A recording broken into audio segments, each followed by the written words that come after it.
cinéma, Le Gang des Antillais, un film coup de poing. The attitude they employ say it all. It's just aristocratic. Fascist police, some murder people who give them static.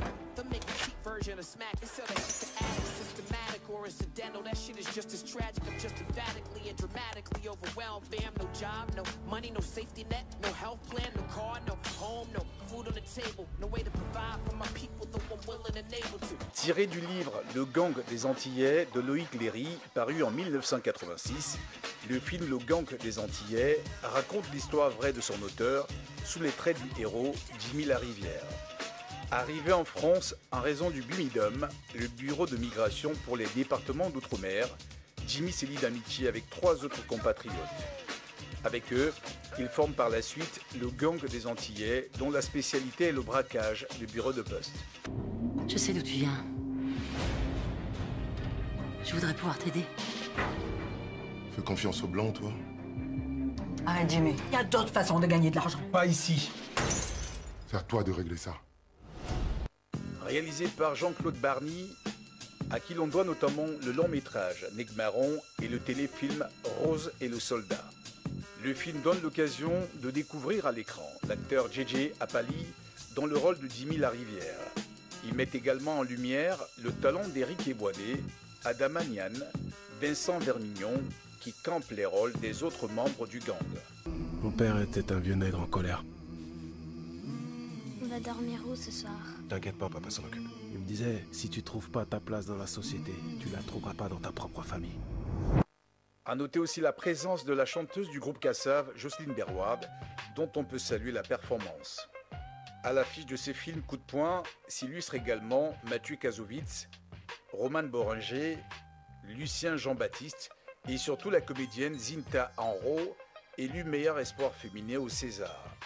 Le Gang des Antillais est un film mêlant engagement et action qui ne vous laissera sans doute pas indifférent. Merci de rester scotché sur les programmes de YouBiz News, votre chaîne Infomusement. Jimmy!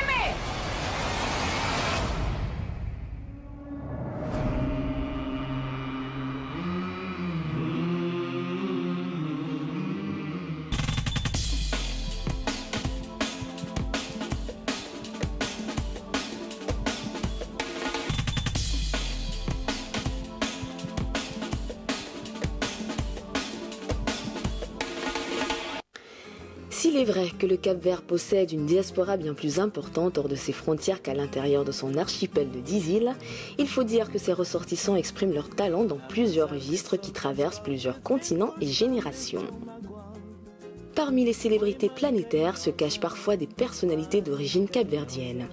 Au-delà de la mythique Césaria Évora, figure notamment le top modèle Tatiana Silva Braga Tavares, qui fut Miss Belgique 2005 et à qui l'on prête une liaison avec la star Stromae. Aux États-Unis, Lisa Left Eye Lopez, de son vrai nom Lisa Nicole Lopez, fut rappeuse, chanteuse, parolière et membre fondatrice du célèbre groupe féminin de R&B TLC, originaire d'Atlanta. Ce trio des années 90 est considéré comme l'une des plus grandes formations de l'histoire des musiques pop. Lisa Lopez, alias Left Eye, est décédée, victime d'un accident de voiture en 2002.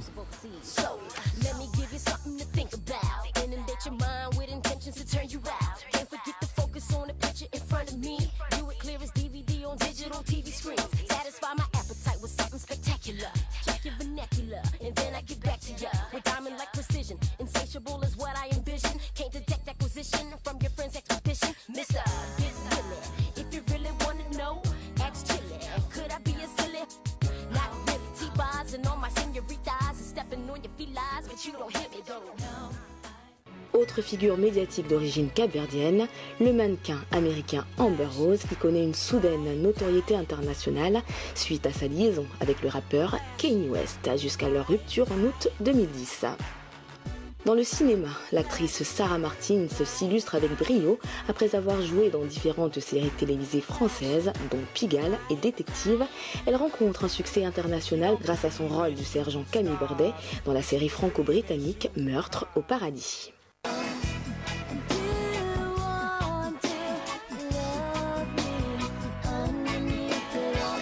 grew up on Chance.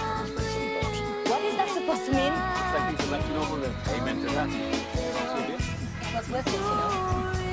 Just to see this be jealous. I think we should...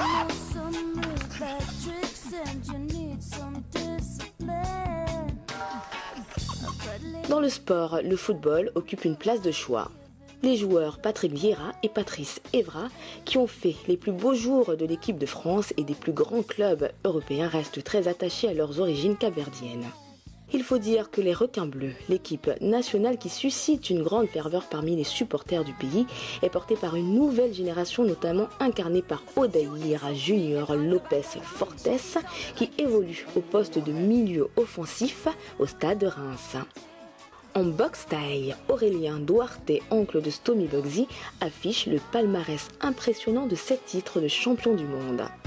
De Paris à Boston, en passant par Rotterdam, c'est surtout à travers leur répertoire musical riche que les artistes capverdiens excellent. Batucada, Coladera, Batuque, Funana ou encore Morna, dont le roi Bana a su fixer les codes.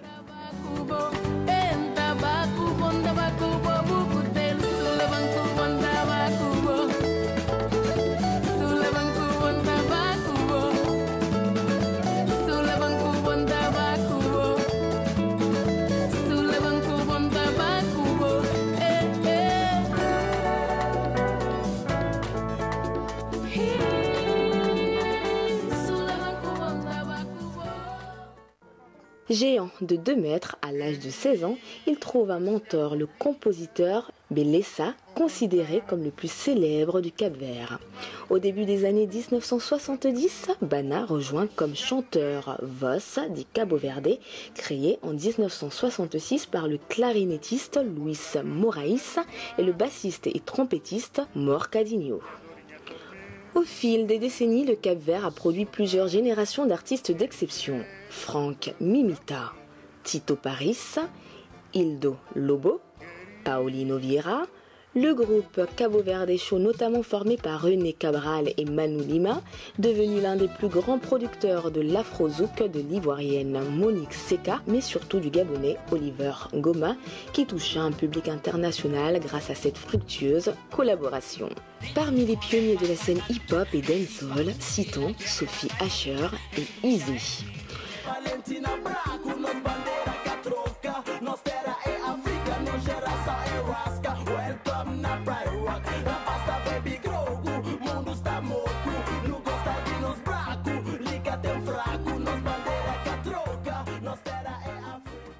Le son reggae de l'émouvante Mo Calamity. Dans plusieurs styles, ils sont nombreux à enflammer les scènes du monde à travers la variété de leur expression. Boys et Mendes, Bao, Denis Grassa, Nelson Freitas. Calor conta shinti pabo, não contive el pan nenhum mod lady. Oh no, botem na bomo, botem mer. Da maneira que botem, botrás que botem mer. Cá tem outra maneira de explicar, oh botem mer. Nessa forma botar dominar, botem mer. Zé Luis, Nando da Cruz, Teofilo Chantre, Cheka, chantre d'un baroque modernisé, Philippe Montero, le plus sénégalais des Cap-Verdiens.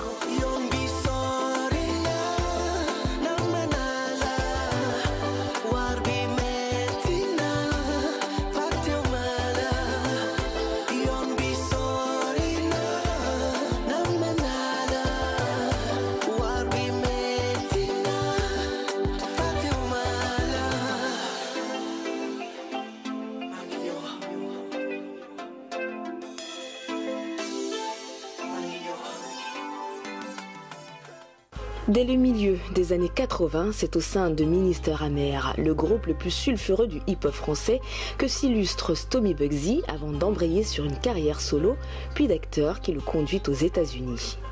Puis, avec son compatriote Jackie du groupe Nec Marron, il multiplie les collaborations, notamment au sein du groupe La Macriado, où il retrouve la chanteuse Mayra Andrade.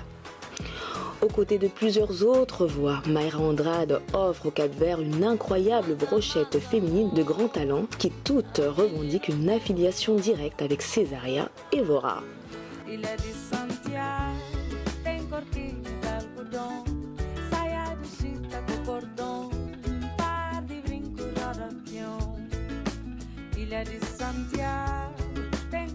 de algodão, saia de chita com cordão, par de brinco roda peão. Na ilha de Santiago tem caetaninho, tem cordeiro, rique pano não, unha vivinha lá de fundo por ativar. Seozani, Mariana Ramos, Nancy Vieira, Loura, Elida Almeida, Sara Tavares. Saí daqui, subi a lua, sempre atrás de ti, corri o céu, tava na tua e não resisti.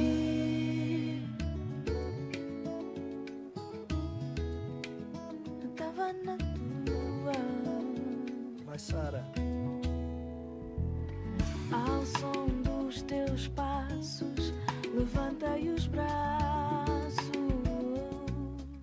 Côté jazz, le Cap-Vert n'est pas en reste. Peu savent que dès le début des années 50, c'est un Cap-Verdien du nom de Horace Silver, né dans le Connecticut aux États-Unis, qui devient l'un des inventeurs du hard bop.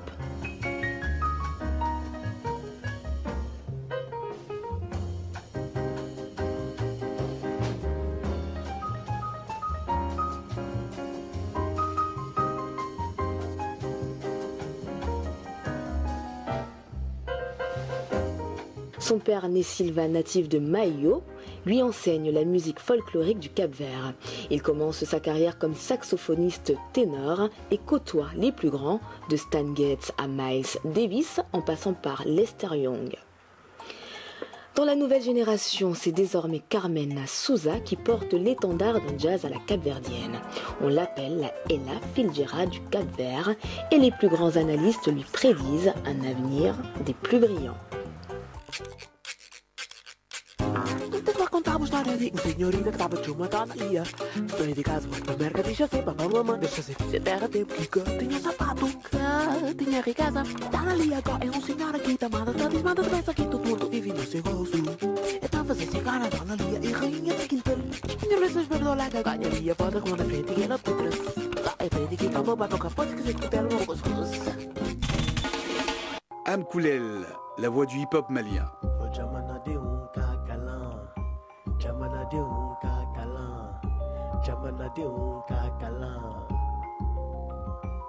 Depuis 90, l'école malienne glisse dans la crise. Les solutions proposées frisent le ridicule des élèves et des étudiants que nul ne calcule.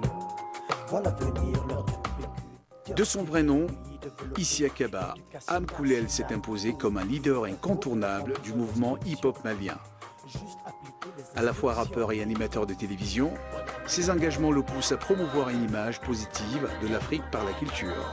En plus de son fort engagement social, il tire son originalité du fait qu'il a créé son propre style de hip-hop en live, mélangeant instruments traditionnels, kora, djembé, tama, ngoni, aux sonorités urbaines et actuelles.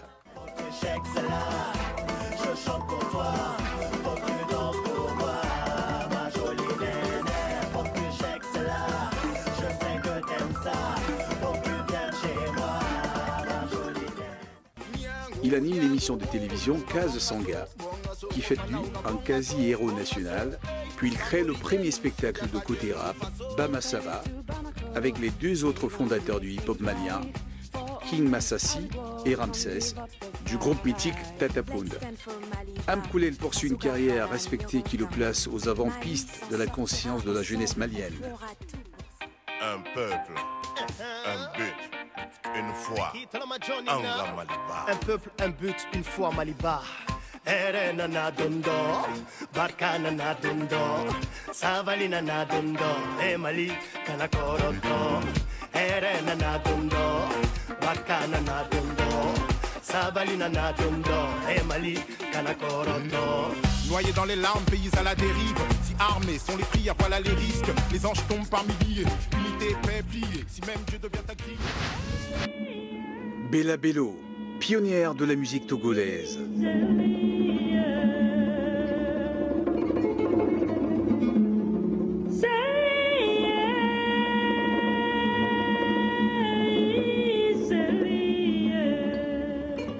À l'instar de Myriam Makeba, c'est à juste titre qu'on la considère comme la pionnière de la chanson africaine moderne de la zone francophone du continent.